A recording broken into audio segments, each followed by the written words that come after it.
Hello mga kababayan, magandang gabi po sa inyo lahat dyan. So, ngayon po ay pupuntahan po natin si Nanay Lorna doon sa kanilang bahay dahil nagpagaling po kami ng mais kahapon.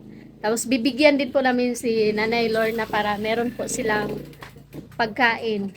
Kasi gabi na mga kumayan. Kasi gabi na po, pupuntahan po namin ng Onyot. Gabi na tapos wala pa silang nasaing. Wala pa silang nasaing kaya bigyan namin siya ng Ito ba sa? bigas mais. Hindi na pa eh. Magkuhan pa ko tingnan po. Wala pa mo kayo natin kaya. So, puntahan natin si Nanay Lorna. Masaya naman ito. Ayan, yung bigas. So, kumustahin din po natin si Nanay mga kababayan kung kumusta na po siya kasi ilang araw na siya wala dito sa bahay nila.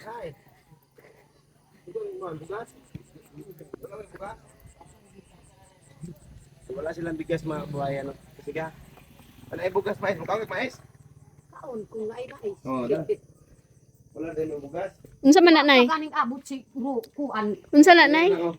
Dinurado. Lami, man din na inyong kuan. Kaya lang bugas o mais. So mga kubayan no?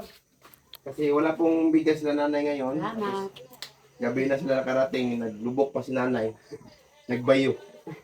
Magbayo ko pag salamat sir. Wa no mo pus Chris mo di pa magbalik yo mo. Di ba't mabog? Basi kuara do luma kami na mayo si kuaro si Saldaw wa do man balik yo. Anday. Luluk na mayo man ulit barang kay Kumusta man ikaw, Nay?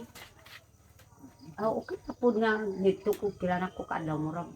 Mga ko pud siya sa imuhang pasay ug si Ma'am Ayaw. Ako gyud nakapanangnid kanang adto ko pud dito. Kay na kuan ko gyud sa ako ang nabalaka pud sa nabalaka ko sa akong sang giunon na mais. Na pag-abot ko pud dito na kanang naglubo na ang mga tao. Lubo na sa mais. Ay pila na kaadlaw duha na kagabi mubulat sa ako. Unya, Nay, kumusta inyong kuan? Mais, daghan mo nasanggi. Kuan naapay mga sobra ba puro ang kuan sako. Iwa man pud ang ako ang sako, ako ang gipanhaptay pud ang trapal, ako ang giputol ang trapal, ako ang kuan murag kanang sugdanan sa kuan suminto. Nga naman, imurang gitahi. Pati mo na kuan. Dako pud ang kuan. Yes, ano. Unya, daghan mo kuan dito aron. Marami kayong mais. Oo. Na, tapos, kumusta yung ano mo? Marami din na tumulong sa inyo. Oo, daghan pud na nanggi. Tag isa kapid ang linubo. Tag-isa, Oo, na maligya na ay pagaling. daghan sila. Daghan pud sila. Mao gyud akong nakuan kay gusto ko kanang musugod mo sanggi na anak ko pud didto. Bakit hindi sila nagpaano Wala na ako mag, ganun. magtulong Na- sila mag-harvest? Nag tawag la pud sa RD o na musanggi na pud siya. Na, sayang as mais na no? Dako pud nausik mga unom ka pigs. Unom ka pig na kuan nang Mag-ano kayo na magpagaling mo, magpagaling para na-consume mo. Oh, pagaling ko kung malubo na pud dito. Wa pagud sa ko pud ma'am. Kato din kuan, katong di ba nagbaligya man mo ron, pwede man mo magpalit og sako diha o. Pahuay ko pa karon ako kung mga maugyod na kuan Bibili sila. ka ng sako na kahit 5 lang, 100 lang naman 'yon. Oh, mapalit ko pag yun. Kana pud akong na kuan apik ko mo uli kay kining mga bata duha na ka adlaw. Hindi Si nakapasok. kuan si Ri ug si Kayla. Si Kayla dito ko pud gi kuan kinida.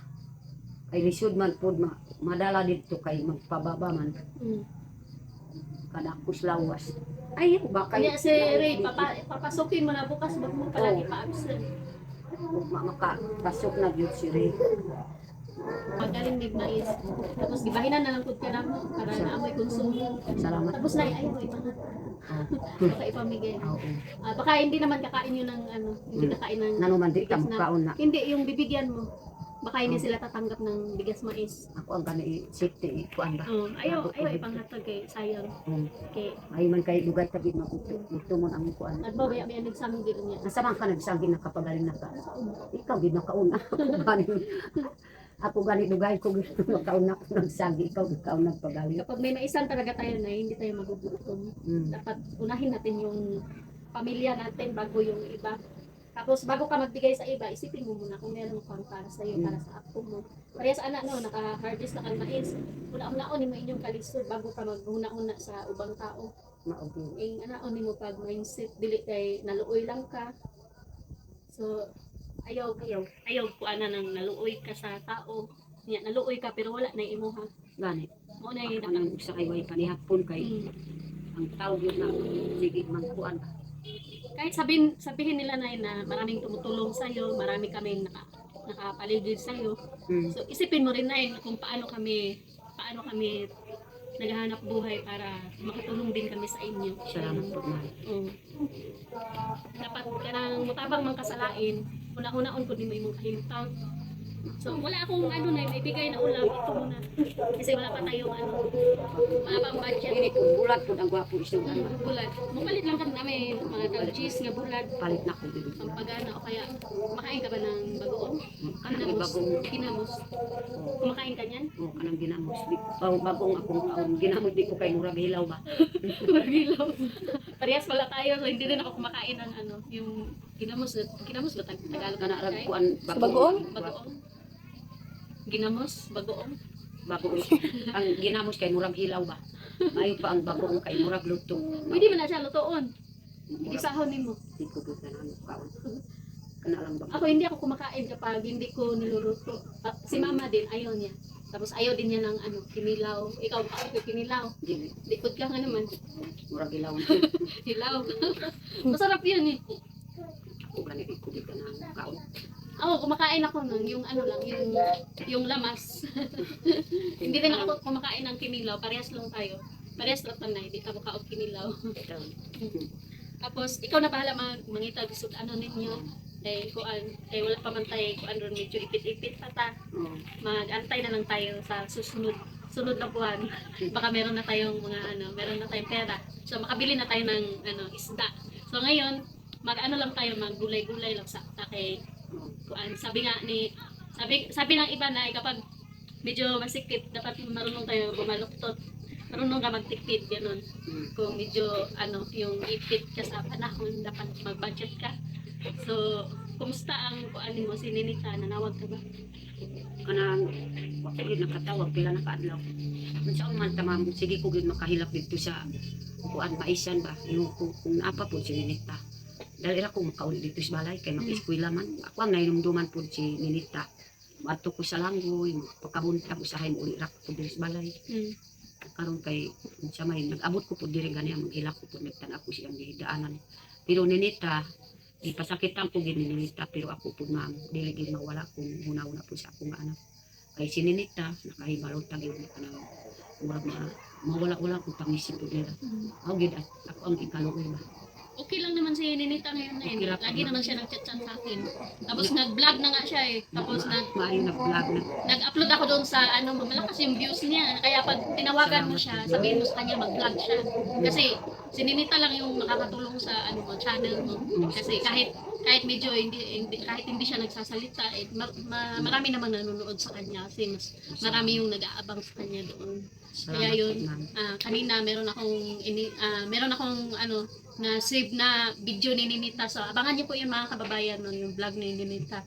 So para malaking tulong na po yun para kay Nanay Lorna. So hindi man po nakapag si Ninita, hindi siya nakatulong kay Nanay Lorna dahil hindi niya tinapos yung pag-aaral niya. So sana bawiin niya sa kanyang pagbablog. So lagi ko po siyang sinachat na gano'n, mag-vlog siya para makatulong sa kanya at saka kay Nanay Lorna.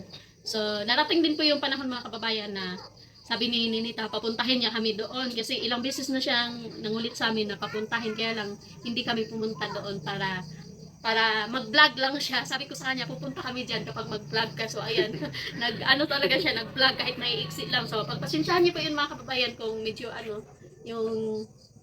kasi yung iba kasi yung sanant niya sa akin, tag 1 minutes lang. So ayun, pinagdugtong-dugtong ko na lang po para para meron lang po kayo mapanood, ma-update po natin si Ninita. So doon ko po yun i-upload kay Nanay Lorna. So yun ay, anong gusto mong sabihin kay Ninita kasi nanonood siya palagi sa mga vlog natin. Kanang ako ang kuan po na ikaw po akong pasalamatan og sisil unyo. Maraming salamat po akong nak kanang ingon ko pud sa imuha nga nak pag-vlog kay mo ato ko sa langgoy kay mo arbis ko pas mais salamat pud nak sa imong pagtulong pud kay Nanay Lorna kay murag nabawasan na pud akong hunaw-na pud ma'am nga kanang murag nara pud pangisip ni Ninita na gimahal ko pud niya kay nganuman mag-vlog man pud siya gidugang pud sa akong vlog. Salamat pud ma'am sa imong pagkuan kay Ninita pagtudlo kay ako yun murag di ko gyud paminaw ni Ninita nang padayag man pud sa ako pero ako murag tagbaw na ako gyud sige padayag. Basta na yung sasabihin ko sa'yo, kapag umuwi si Ninita dito, ibahin mo na yung pagtrato mo sa kanya kasi meron na siyang asawa. Ayaw na siya kasabi. Tapos istoryahon mo siya yung mahinahon lang, hindi yung ano, yung panang ikasaglang langitan, no? Hindi yung lalakasan mo yung ano, boses mo. Kasi ano, para maano ni Ninita na meron na siyang asawa. May ano, iba na kasi yung ano niya. Para maging matured siya ba? Lahion na nimo siya pagtrato dili na kanang pareha Dili sa na kanang lagmitan sa istorya. Nay lang ba. Wag mo na siyang pagalitan kasi meron na siyang sariling desisyon kasi pumasok na siya sa pag-aasawa. Kaya kapag umuwi siya dito, ayusin mo yung mo sa pagtrato mo pati sa kanilang dalawa. So, para dili siya magkuan ba, dili siya magkuan adi na lang mag-vlog kay nang sa manis mama mga saba man na Isog man kay, pud si mama. lagi ko kasi siya inaano na mag-vlog siya para matulungan ka kasi hindi na siya nagtapos sa pag-aaral kasi nag-asawa na. So, sabi naman ni Ninita, sige bukas natin. So, kinabukasan, nag-send na siya ng picture. So, napakalaking tulong yun sa'yo na at saka yung tatay. So, yun. Ang maano ko lang sa'yo na kasi masyado ka kasing yung mabait sa kapwa mo. So, dapat isipin mo yung mga mahihirap na mga pinagdaanan mo. So, wag agad-agad magbigay ng bigay tapos wala nang matitira sa'yo. Ikaw din yung kawawa kapag ganyan. So, kung sa kayo gusto mo ipaabot wala na. Kay Ninita. Na pwede akong paabutan ng paningkamot po na pa-vlog si Blang Kimap o si Sil Unyot kung nailugar po ni Sil Unyot na siya po ang salamat po na sa imong tabang po sa imong mama pero ipinangga ko po na kasi gikagid mo vlog ato pa pinangga ka po sa imong mama maugid man pasalamat po gid Ninita o ikaw po man kamao ka po mag-alalay sa ako og si Sil Unyot gusto ko yung parang na ako po dito sa umar ako po akong naripay po karon ma'am na nakadugang yung Ninita sa akong vlog kay duhan ako kagabi po dito sa Langkoy ayo kay nang kuang ko kay ingon ko po sa imuha ma'am tawagin din si Ninita kay madto ko sa Langkoy ako akong vlog isip ko sa pag-harvest sa mais. Bukas na kapag gusto mong kausapin si Ninita, punta ka lang kay Unyot para matawagan si Ninita. Para mabawasan po imong kami ng imong anak lang. Kung anak ko po maatok siya kung ay po lugar. Iway atong lakawan og sir po man. Ugma. Murag na ako ilakaw na kay naamong gud mi ginaasikaso ng yuta gud dito Isa. Sa dito storyan mo agi, bigtan. Ayo. Nami gi sukdo na mo to pila ka hektar to. Na mo baklay man layo kayo. Magmotor mi dito mi agi sa kuan, padulong sa sandunan gud. So yun yung lakad namin bukas. So baka sa susunod, tanungin mo si Unyot baka merong mga lakad bukas. Sila, pwede ka naman. Kaya mag-vlog. Kasi bukas talaga pupunta kami doon. Lang tamo, ingon naman ko na tayo mga lakaw. No? So, yun muna, kasi muna si Nanay Lorna mag-asikaso. So, ano ninyo ron? Anak ko palit karon. Bulan. Isda. Wa O kan si Chris. pa gid si Chris ako di pa. Dili bisod mais ba. Dis manita. Napo din tubig pabantay na ko sa mais. Ayaw kay Naita. Balik to si Chris. Mubalik pud karon dito kasi ato na pud naglawt na balig yung mais dito sa malapit. Sige, lahos na no? Ano man wa pa gyud. Nilahos nang uli ba dito sa Langgoy? Din. So, yan muna mga kababayan, no? Kasi para makapag-asikaso na po si Nanay Lorna. So, pasensya ka Nanay kasi bihira lang ako makapunta dito dahil sobrang busy ko ngayon. Kasi yung ginagawa namin doon na yung kulungan ng manok, nag-alaga kami ng manok, yung para din naman yun sa atin, hindi lang para sa amin. So, lahat tayo noon makakabenepisyo. Kaya kapag may mga gagawin kami doon, pwede ka naman pumunta doon, magtulungan tayo, sila ni Unyot. So sabi ni Ma'am Tess, lahat tayo doon. Salamat Pwede po ta kay Ma'am Tess. makapag-benepisyo para sa mga itlog ng mga manok natin. Kaya bira ako makapunta dito kasi busy ako. Kasi marami akong mga alaga. Kaya sorry jud kayo na Kaya tagsara jud ko adto dire. Ikaw po ma'am kay naapa po ng baboy. Pila na kabuki mong laugan kuan na lisod yun maka kuan kapod maka adto sa uma kanang dali ra kagid makaulit kay lisod man yun magpakaunod ang baboy. So hindi kasi pwede na sayangin ko yung oras na kasi marami akong mga trabaho. So yan muna mga kababayan at maraming salamat po sa pag-support sa lahat po ng mga vlog namin ni Nanay Lorna. Tapos abangan niyo po yung video ni Ninita kasi uploading na po yun. So hanggang dito lang po. Maraming salamat po. Bye-bye.